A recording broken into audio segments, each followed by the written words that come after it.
नमस्कार दोस्तों, संकल्प टेक्निकल क्लासेज में आपका फिर से स्वागत है। हमारा टॉपिक है साधारण एंड चक्रवर्ती ब्याज, मतलब सिंपल एंड कंपाउंड इंटरेस्ट। आज हम इसका पार्ट 3 पढ़ेंगे। पिछली कक्षा में हमने साधारण ब्याज के क्वेश्चन को डिस्कस किया था। आज थोड़े से एडवांस लेवल के क्वेश्चन को डिस्कस करेंगे। तो चलो बढ़ते हैं आगे की क्लास में।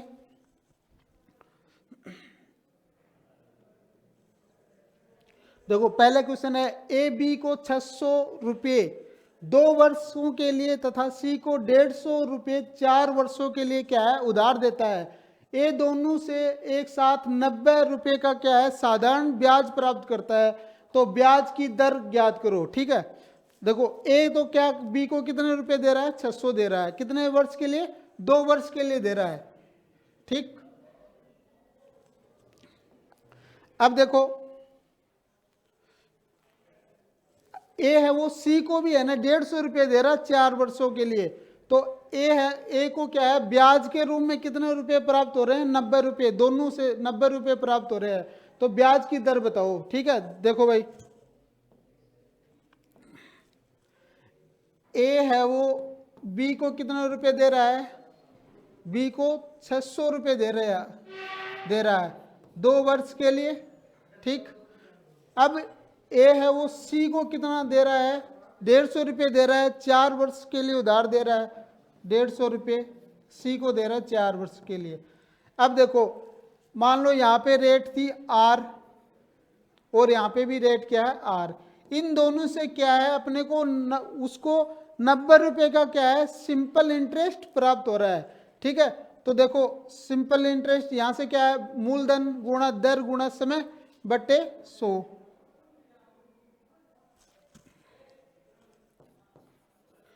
और यहां से 150 गुणा 4 गुणा आर बटे 100 कितना आया, 6 दूनी 12 आर तो यहां पे आ गया, प्लस 15 चौक 60 6 आर यहां पे आ गया। ठीक है, इसकी वैल्यू क्या दे रखी है अपने को, 80 रुपये दे रखी है। जो साधारण ब्याज टोटल आए ना वो क्या दे रखा है, 80 रुपये। मतलब 12 से कितने होते हैं, 18 आर की वैल्यू क्या है,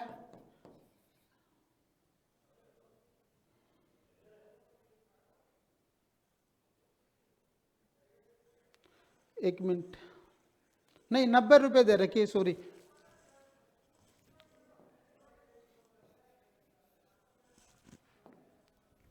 तो 90 है,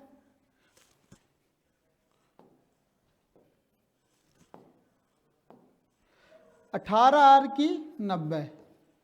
तो आर जो रेट ऑफ इंटरेस्ट थी अपनी वो कितनी लगी, देखो 18 आर इक्वल टू 90। तो आर की वैल्यू क्या आ जाएगी, 18 पंजो 90, मतलब 5% की क्या है वो रेट ऑफ इंटरेस्ट हो गई। ठीक है, तो क्या पूछा था, ब्याज की दर क्या हो जाएगी अपनी, 5% हो जाएगी। ठीक, तो पहले क्वेश्चन की लैंग्वेज समझो भाई। ए बी को क्या है 600 रुपये दे रहा है 2 वर्ष के लिए। तो 600 ए बी को जो रुपये दे रहा है 600, उसका साधारण ब्याज क्या आएगा, 600 इंटू 2 इंटू आर अपॉन 100। अब सी को दे रहा है 150 रुपये, 150 रुपये 4 वर्षों के लिए उधार दे रहा है। तो इनका जो साधारण ब्याज है वो 90 रुपये प्राप्त हो रहा है। तो 150 इंटू 4 इंटू आर बटे 100। तो इनका टोटल जो साधारण ब्याज क्या है, 12 आर प्लस 6 आर। लेकिन ये नहीं ऐसे बोल रहा है, नहीं इतना नहीं आ रहा, 90 रुपये आ रहा है। तो 18 आर की वैल्यू कितनी है, 90। आर यहाँ पे क्या है, रेट ऑफ इंटरेस्ट है। ठीक है, तो 18 आर की वैल्यू 90 है। तो आर बराबर क्या है, 90 बटे 18। तो आर की वैल्यू कितनी आ जाएगी, 5% आ जाएगी जो दर आएगी अपनी। तो आंसर क्या आ जाएगा अपना, 5% आ जाएगा। चलो नेक्स्ट क्वेश्चन देखते हैं कि पहले 2 वर्षों के लिए किसी धन पर ब्याज की दर है 4% है। अगले 4 वर्षों के लिए यह है 6%। 6 वर्ष के बाद किसी भी अवधि के लिए 8% प्रति वर्ष है। तो यदि धन है वो 9 वर्षों के लिए लगाया जाता है, कुल अवधि के लिए, तो साधारण ब्याज क्या है 1120 है, तो मूलधन क्या होगा, ठीक है। अब देखो 9 वर्ष के लिए पहला जो धन पे है ना जो ब्याज है वो कितना है 2 वर्षों के लिए, तो दर गुणा, देखो दर को मैं समय से मल्टीप्लाई कर दूं तो क्या आता है अपना साधारण ब्याज आता है, साधारण ब्याज। तो पहला क्या 2 वर्षों के लिए क्या है 4% है, तो 4 दूनी 8% हो जाएगा, 2 × 4। अब क्या कह रहा है अगले 4 वर्षों के लिए 6% है, तो 4 वर्षों के लिए 6% है। फिर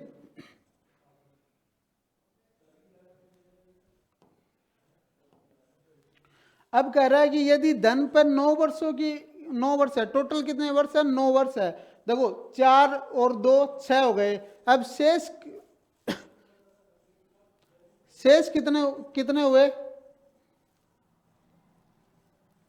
शेष कितने बचे अपने पास 3 वर्ष बचे। 3 वर्ष के लिए क्या बता रहा है 8% की दर से मिल रहा है वो साधारण ब्याज, तो 3 × 8, इसकी वैल्यू क्या दे रखी है अपने को 1120 रुपये दे रखी है। साधारण टोटल साधारण ब्याज कितना है 1120। देखो 4 दूनी 8 और 6 चौक 24 प्लस 24% ये यहाँ पे होगा, और ये कितना हो गया 24% ये हो गया। इसकी वैल्यू क्या है अपने पास 1120 है, तो 24 दूनी 48 और 8 कितने हो गए 56% की वैल्यू क्या है 1120 है। तो 1% की वैल्यू क्या आ जाएगी अपने पास, मतलब राशि का 56% क्या है साधारण ब्याज है 1120 बटे 56, तो 1 की वैल्यू मतलब जो मूलधन आएगा अपना वो कितना आ जाएगा 1120 बटे 56 गुणा 100, 56 दूनी 112, मतलब कितना आ जाएगा 20,000 रुपये क्या आ जाएगा मूलधन आ जाएगा अपना, नहीं सॉरी 2,000 रुपये, ठीक है।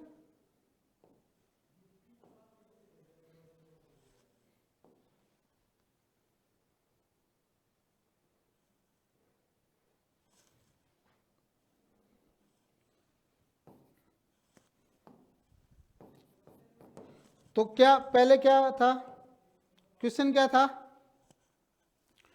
कि 2 वर्षों के अलग अलग टाइम के लिए अपने को रेट ऑफ इंटरेस्ट दे रखी है। पहले 2 वर्षों के लिए 4% है, फिर 4 वर्षों के लिए 6 है, फिर आगे के वर्षों के लिए क्या 8% है, तो 1120 है टोटल साधारण ब्याज, तो उसका कितना आ जाएगा ये 2,000 रुपये क्या आ जाएगा उसका आंसर आ जाएगा।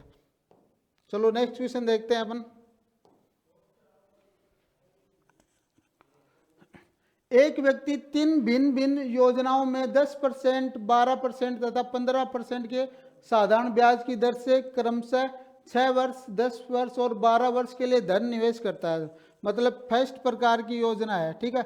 उसमें जो इन्वेस्ट कर रहा है P1 धन इन्वेस्ट कर रहा है कितने टाइम के लिए R1 टाइम के लिए रेट से, ठीक है, और T1 समय के लिए। अब दूसरी योजना है अपने पास, उसमें क्या कर रहा है P2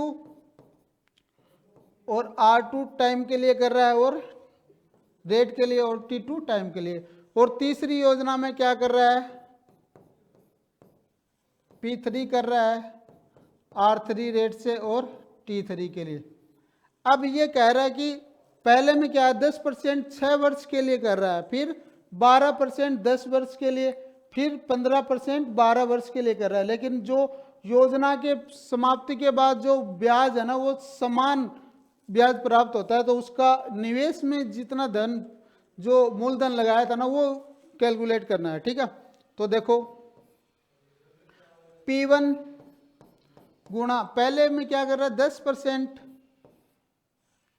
कितने टाइम के लिए, 6 वर्ष के लिए, और ये उसका ब्याज है ना, वो ये ब्याज ही तो कैलकुलेट कर रहे हैं अपन, ये बराबर प्राप्त हो रहा है। P2 कितना कर रहा है, P2 में कितनी रेट से कर रहा है, 10 वर्ष से, फिर 12% की दर से, और P3 कितना कर रहा है,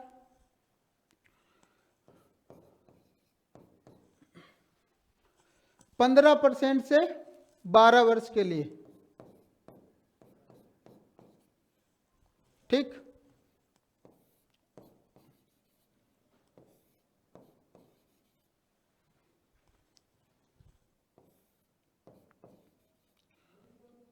तो क्या आ जाएगा, P1 इंटू कितना आया भाई, P1 60, ये कैंसिल आउट हो जाएगा 100, तो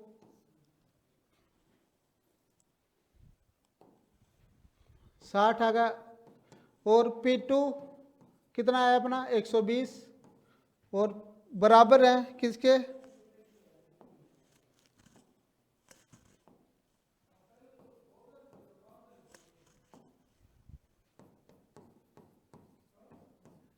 एक 180। ठीक है, अब ये क्या, P1 इक्वल टू 2P2 और 3P3।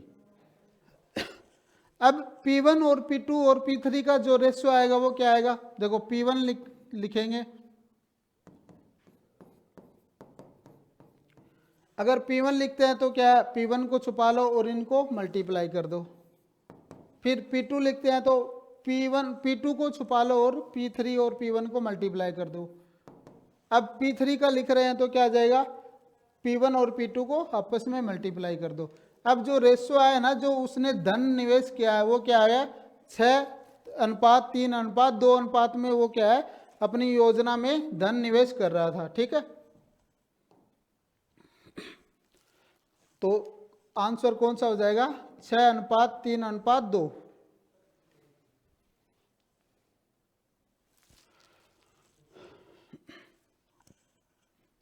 ठीक, चलो अगला क्वेश्चन करते हैं।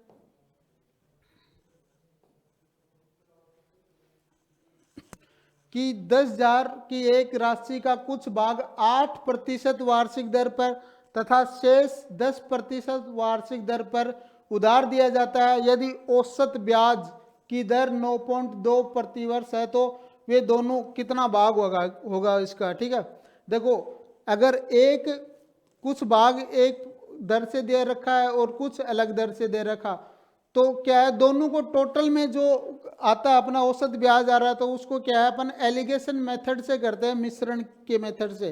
तो देखो 8% पे दे रखा है एक, तो एक 10% पे। अब इनसे औसत ब्याज कितना प्राप्त हो रहा है अपने को, 9.2। ठीक, तो 10 में से 9.2 घटाएंगे तो कितना होगा, 0.8। ठीक है, और 9.2 इसमें घटाएंगे तो 1.2, पॉइंट से पॉइंट कैंसिल आउट, इनका रेशियो क्या आ जाएगा, 8:12, मतलब 4 दूनी 8, 4 तिया 12, 4:3 रेशियो आ गया। लेकिन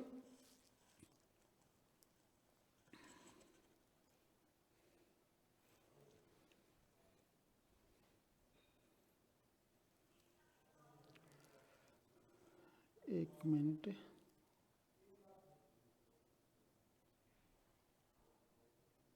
हाँ देखो 10,000 की एक राशि है, राशि का कुछ भाग तो 8% पे दिया जाता है और कुछ शेष 10% वार्षिक दर से दिया जाता है। यदि औसत 9.2% है तो 9.2 होगा, इसमें से घटाएंगे तो क्या आ जाएगा,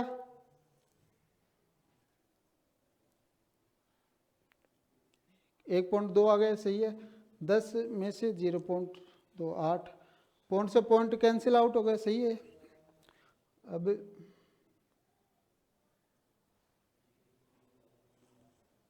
हाँ ये रेशो थोड़ा गलत कर दिया ना,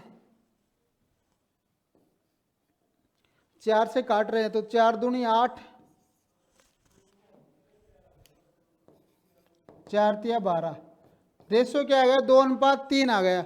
लेकिन ये कह रहा है टोटल राशि क्या है 10,000 की है, तो 2:3 की वैल्यू क्या आ जाएगी अपने पास, मतलब टोटल क्या आ जाएगी 5, 5 की क्या है 10,000 रुपये है, तो एक की वैल्यू क्या आ जाएगी 2,000 रुपये आ जाएगी। अब वो कह रहा है कि क्वेश्चन में क्या पूछा है, वे दोनों भाग क्या होंगे। पहले 8% पे जो दे रहा है वो कितना हो जाएगा, 2,000 को मैं 2 से मल्टीप्लाई कर दूं और 10% को क्या है 3 से मल्टीप्लाई कर दूंगा, क्या आ जाएगा वो उनके भाग आ जाएंगे। तो 8% पे पर दी जाने वाली राशि, तो 2 को मैं 2,000 से मल्टीप्लाई कर दूं, मतलब 4,000 रुपये तो क्या है 8% पे कर रहा है। अब 10% पे क्या दी जाने वाली राशि,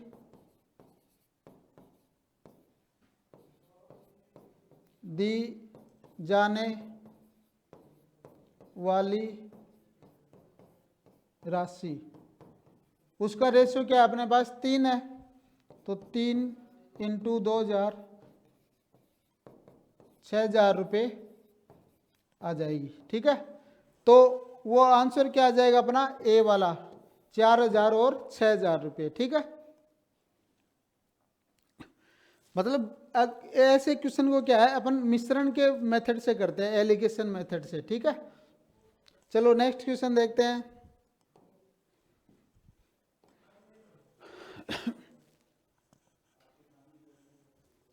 कि 800 रुपये के साधारण ब्याज की दर से 3 वर्षों में 920 रुपये हो जाता है। यदि ब्याज की दर को 3% बढ़ा दिया जाए तो यह धन कितना हो जाएगा।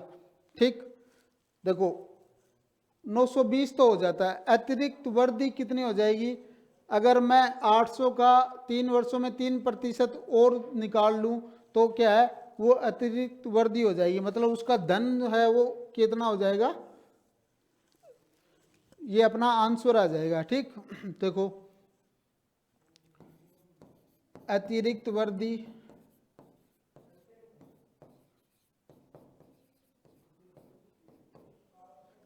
$920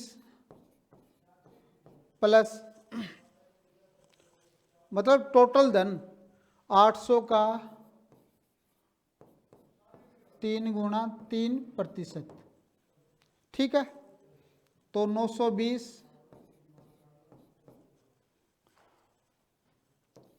800 × 9/100 920 प्लस 9 8 72, मतलब वो टोटल मिश्र धन कितना हो जाएगा 992 रुपये हो जाएगा अपना। तो आंसर अपना क्या आ जाएगा, ये वाला आंसर हो जाएगा। ठीक है,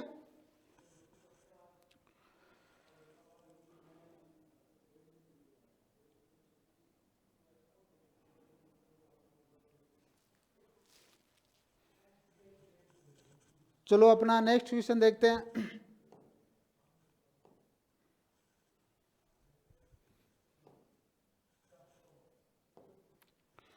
कि साधारण ब्याज पर कोई राशि 2 वर्ष में 2100 रुपये तथा 5 वर्ष में 2250 रुपये हो जाती है, तो मूलधन तथा ब्याज की दर ज्ञात करो। देखो 2 वर्ष में कितना हो रही है, 2 वर्ष में 2100 रुपये हो रही है। ठीक है, 2 वर्ष में 2100 हो रही है, 5 वर्ष में 2250। अब इनका डिफरेंस कितना है भाई 3 वर्ष, ये किसके इक्वल है, इनके डिफरेंस के इक्वल। ये इनका डिफरेंस क्या आ गया यहाँ पे 150 रुपये, मतलब 3 3 की वैल्यू 150 है तो 1 की वैल्यू, 1 वर्ष का जो ब्याज है वो कितना आ जाएगा अपना 50 रुपये। 1 वर्ष का ब्याज 50 रुपये आ गया। ठीक है, ये क्या है 2100 क्या है मिश्र धन है। ठीक है, टोटल अमाउंट है। अगर इसमें एक साल का मतलब 2 साल का ब्याज घटा दूंगा तो ये क्या है मूलधन आ जाएगा। ठीक है, तो 2 साल का ब्याज कितना आ जाएगा अपने पास 100 रुपये। अगर अमाउंट अपने पास कितनी है 2100 है और सिंपल इंटरेस्ट ऐसा ही कितना है 100 है, तो जो प्रिंसिपल या मूलधन कितना है अपना 2100 माइनस 100 मतलब 2000 रुपये। अब पूछा क्या है मूलधन तथा ब्याज की दर देखो मूलधन तो अपना क्या है 2000 आ गया। ठीक है, लेकिन रेट क्या है 3, इसमें 3 है, इसमें 2.5। अब रेट और निकाल लेते हैं, रेट ऑफ इंटरेस्ट और निकाल लेते हैं अपन साधारण ब्याज की दर। देखो रेट का फॉर्मूला क्या होता है, रेट इक्वल टू ब्याज, ब्याज कितना है 50 रुपये इंटू 100 बटे कितने पे मूलधन कितना 2000 और दर क्या टाइम कितना 1 है। ठीक है, रेट परसेंटेज क्या आ गई 5/2 मतलब 2.5%। तो कौन सा अपना आंसर है ये वाला 4 वाला 2000 और 2.5% क्या है उसका रेट ऑफ इंटरेस्ट आ गई, ब्याज की दर आ गई। ठीक है, चलो एक क्वेश्चन और कर लेते हैं कि 12% ब्याज की दर से 8 वर्ष में एक राशि पर साधारण ब्याज क्या है 5520 है, तो मूल राशि कितनी है। ठीक है, अब देखो साधारण ब्याज कितना है अपना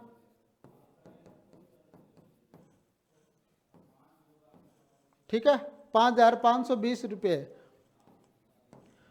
अब रेट क्या है 12% है 12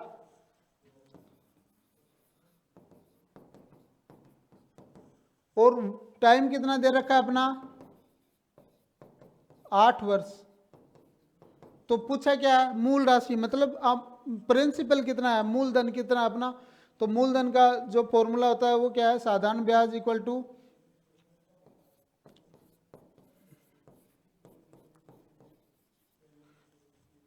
P इक्वल टू कितना आ जाएगा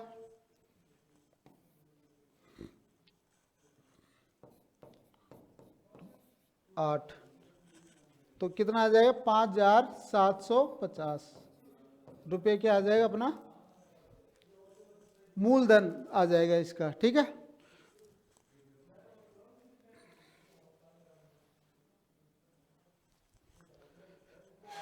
तो आज के लिए बस इतना ही। धन्यवाद दोस्तों। ठीक है, मिलते हैं अपने नेक्स्ट क्लास में, तब तक के लिए थैंक यू सो मच।